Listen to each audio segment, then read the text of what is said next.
La cultura griega, que es planteada como el símbolo de la sabiduría, de la filosofía y del desarrollo de los sistemas políticos democráticos, era en realidad una cultura eminentemente esclavista, con solo 10.000 ciudadanos, con 80.000 esclavos, equivaliendo a 3 o 4 esclavos en cada familia. Además de los esclavos, que no poseían derechos individuales, la sociedad ateniense, la sociedad griega, en particular la ateniense, era una sociedad que excluía a las mujeres, que obviamente eran la mitad de la población. Y también excluía a aquellos denominados metecos, que si bien en su mayoría eran griegos y provenían de otras ciudades griegas, eran considerados extranjeros y no tenían derechos de ciudadanos. Los metecos eran aproximadamente un tercio de la población. Por lo tanto, hay que expresarlo rotundamente. Las sociedades griegas antiguas, que se ponen como ejemplo continuamente, y en especial la elogiada sociedad ateniense, era cualquier cosa menos democrática. A la vez, es bueno recordar que la cultura griega desarrolló numerosos cultos, generalmente de tipo chamánico, que se basaban en el consumo de ciertas plantas, en la mayoría de los casos. El dios griego Esculapio, Asclepios en griego, fue un chamán o médico que vivió en Tesalia, en Grecia, alrededor del año 1200 antes de la era común. Homero en la Ilíada lo menciona tan solo como un médico habilidoso. Luego fue honrado como héroe y finalmente elevado a la categoría divina. Adorada en cientos de templos. En la mitología que habría de desarrollarse de tiempos posteriores, era considerado hijo de Apolo, dios de la luz, de la verdad y de la profecía, y de la ninfa Coronis. El centauro Chirón le habría enseñado el arte de curar, pero Zeus, temeroso de que podría volver a los hombres inmortales, lo golpeó con un rayo.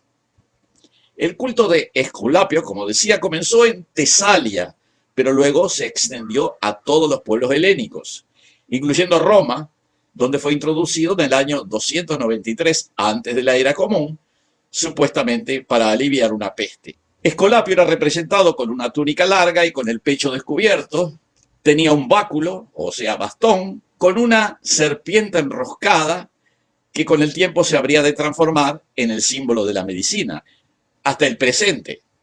El caduceus, en griego quirikion, era, como decía, una vara o bastón que mostraba que la persona que lo llevaba era sagrada y debería ser respetada. Tem tenía alas y serpientes entrelazadas, que también aparecen en la vara mágica del dios Hermes, que entre los romanos era Mercurio. Los cientos de templos de Esculapio en Grecia eran utilizados por la gente enferma, que iban a dormir para ser visitados en sueños por Esculapio o sus sacerdotes. Dormían en un lugar llamado Abatón, que era un dormitorio sagrado.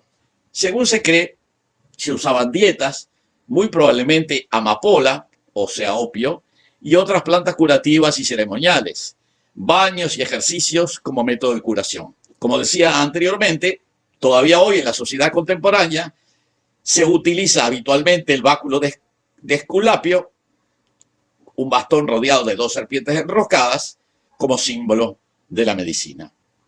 En Creta antigua se plantaba la amapola desde tiempos minoicos, el tercero o segundo milenio antes de la era común.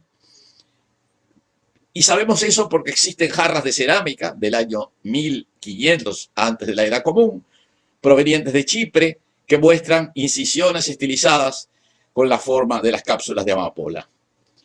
También se han encontrado pipas de marfil del siglo XII, antes de la era común, en un templo de esta misma isla, que según se piensa eran utilizadas con fines curativos para inhalar los vapores del opio. Es uno de los pocos ejemplos de pipas de fumar de que se tiene noticia en el Mediterráneo, anteriores a la expansión europea de América.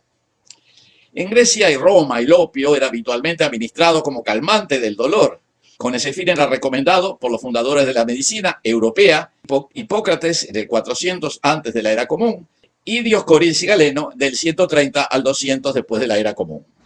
Se piensa que la poción que preparaba Helena de Troya en la Odisea de Homero para callar el dolor y la pena y traer olvido a cada malestar era preparada en base al opio de amapola. Del mismo modo, hay quien sostiene que el vinagre mezclado con hiel que se ofreció a Cristo en la cruz también contenía esta sustancia. Es sintomático que en el antiguo idioma hebreo la palabra utilizada para designar la hiel, rosh, se usaba también para denominar al opio. Uno de los lugares sagrados de Grecia clásica era el santuario de Delfos, que había sido erigido en honor a Apolo, que era supuestamente en la mitología el hijo de Zeus, en el sitio donde había habido un templo prehelénico. Durante mucho tiempo Delfos fue considerado un símbolo de la unidad helénica. En tiempos antiguos, en ese lugar, se encontraba un oráculo donde se practicaba el culto a la madre tierra, Gaia o Deméter, y a su hija, la serpiente.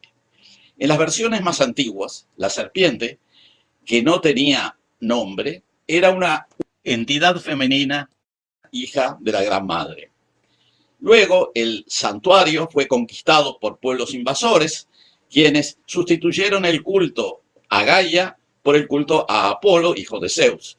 Seguramente este hecho representa la victoria de los grupos patriarcales griegos sobre las sociedades matriarcales que habitaban la región Egea en tiempos anteriores.